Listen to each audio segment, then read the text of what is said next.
लोग रिश्ते निभाते निभाते ये भूल जाते हैं कि वो खुद कौन थे,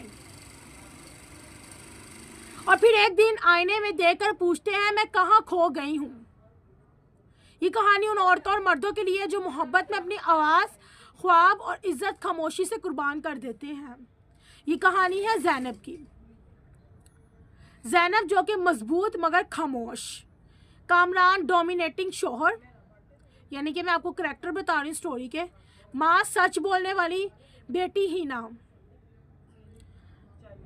ज़ैनब अपने आप को आईने में देखकर खुद से बोलती है कब आखिरी बार मैं खुश नज़र आई थी। अपने आप को आईने में देखती है और ये क्वेश्चन अपने आप से करती है। और शोहर उसी वक्त जो है ना, कामरान, ये सब फजूल बातें छोड़ दो, घर संभालो बस। ज़ैनब चुप।